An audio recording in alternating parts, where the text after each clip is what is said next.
Hey, happy Wednesday to everybody. I'm so glad you could join me again this week. I am in probably my favorite spot in the whole world right now, and this is my backyard. I love this place, I really do, and I really love it at this time of the year because I'm out here without a jacket on. I'm out here, the sun is shining bright, and the grass is green, and it's a beautiful day. It really is. But I love our backyard. We got a little patio area here, and it's one of my favorite things to go right back there and grill some chicken, or we're going to grill some hamburgers here in a little while.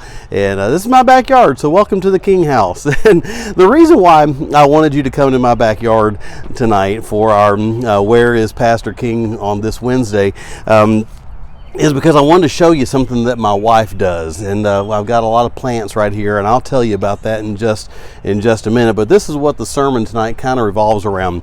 Jeremiah chapter 18, verses 1 through 4, tell us a little story. Now it's a story that is found a couple of times with a little different twist to it in the Bible, but I've just picked the Jeremiah chapter 18 version of it. What it is, God told Jeremiah to go down to the potter's house and see what the potter was doing. And the potter had a lump of clay on the spinning wheel, and he was molding it into something, but he found an imperfection in it. And then he stopped the wheel, he dug out the imperfection, and then went back to spinning, and he made something beautiful out of it. And I love that story because to me, I see the heart of God in that story, where God is taking something very dirty and something worthless and meaningless, just something really kind of awful, and he's turning it into something beautiful. Well, that's the reason why I have you in my backyard tonight. Right here, you might think that represents a whole lot of money that my wife has spent on flowers and plants for our backyard, but I can assure you that is absolutely not a lot of money. Now, I don't know the exact figures, but what I do know is this: I think the most my wife has spent on any of these is $5, and I think several of these she bought for $1. You say, well, I've been out shopping for plants and flowers, and I know they're a whole lot more than that. Well, let me tell you what my wife likes to do. In fact, she is out right now doing what I am talking about, okay? She'll go to nurseries, or she'll go to Lowe's and places like that, and she will go past all of the beautiful, expensive flowers, and she'll go right back to the clearance section, and she will find the plants that are that close to death. She really will. Now, these don't look quite that bad. Now, this one still looks pretty bad. This one's not looking so good either, but the rest of them are a little bit better. This one right here is in pretty rough shape. But there's a good chance that maybe one or two of these might be so bad off that they won't make it at all. But my wife, rather than going out and spending a lot of money on really nice flowers that look really, really good on day number one, she goes out and finds the worst things that she can find. And now this is a little secret, so please don't anybody tell my wife that I told you this, okay? Can y'all promise me this just stays between me and you, right? Can you do that? All right. She says that talking to them helps. Now, I'm not so sure about that, okay? I'm not going to talk about them. I'm not going to talk down to them, but I don't know if talking to the plants, I don't know if she's giving them names or not, okay? I don't know that. But what I know is she likes to take things that are beaten and battered and bruised and ugly and hurt and just don't look like there's any hope whatsoever. And I'll tell you this, if you were to take a look in our backyard in about 3 weeks, you will find an amazing oasis of a backyard here. There will be beautiful color everywhere because my wife is taking what is almost dead and resurrected it. My wife is taking something very, very ugly and turned it into something beautiful. That is what God told Jeremiah to go down to the potter's house and witness firsthand. And he did. He went down and he saw the clay, he saw the wheel, he saw the imperfections, but he saw the potter taking that clay and its imperfections and making it something beautiful. Very quickly, just 3 little things I want to share with you, and then we'll be done today. All right, the first thing I want to say is that we are but dust. Psalm 103 verse 14, the Bible says that God remembers that we are but dust. Now that's just a gentler way of saying we are dirt. We are dirt. I do believe in the depravity of mankind. I do believe in that. I believe it because, first of all, the Bible says it, right? We are, for all have sinned and come short of the glory of God. There's none that doeth good. There's none righteous, no, not one, on and on and on.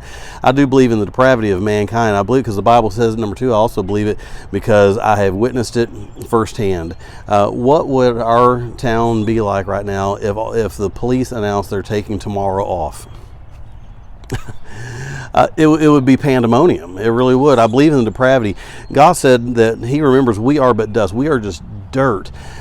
Be careful. Be careful whenever you start feeling a little too overly confident.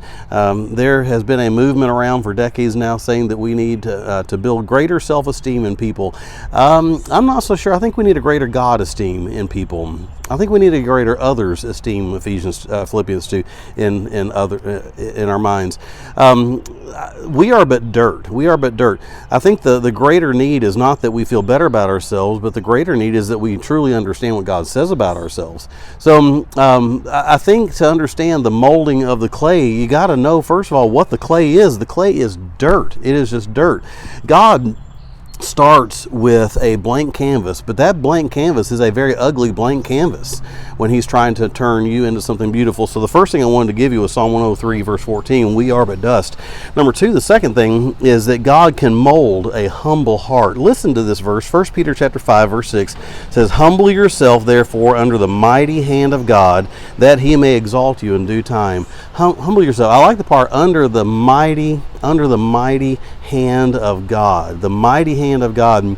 The potter put his mighty hand on that dirty clay and he molded it. But the Bible says to humble ourselves under the mighty hand. That has the idea of submission and realizing who the boss is and realizing the state that we are in.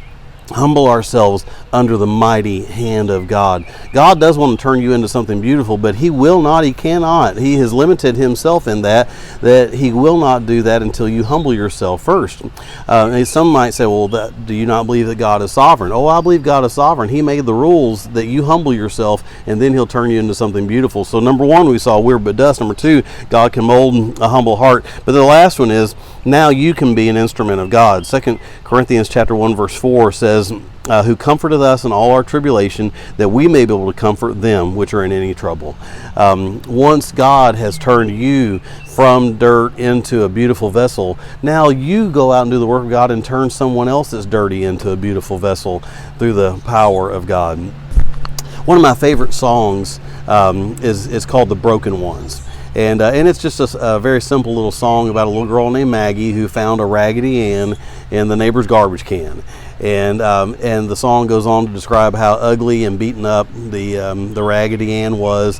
But little Maggie wanted to bring it home and fix it up and make it beautiful because she loved the broken ones. And then as the song goes on, it later gets into that Maggie grew up and she went to a rescue mission to work, and she was taking the broken ones and helping them find the Lord. I love that song. One line in that song is that that if everybody loved like she did, there'd be a whole lot less broken ones. My challenge to you today is this. If you are one of those broken ones, let the mighty hand of God come on you. Humble yourself under the mighty hand of God and let God do something in your life. He can clean this up. He can make this beautiful. He can take your mess and your disaster, and He can take your pain and your heartache, and He can turn it into something absolutely astounding that will help other people. So if you're messed up, you're in a good crowd because there's a lot of messed up people that have found Jesus. So if you're messed up, find the Lord. And if you have found the Lord and He's cleaned you up, now you go find somebody that's messed up and help get them cleaned up as well. You can end up being like one of my wife's plants here. You may be a little on the dead side today, but in a very short amount of time, you can become one of those beautiful ones. Hey, God bless you. Hope you have a great rest of the week, and I look for you back on Sunday, okay? God bless.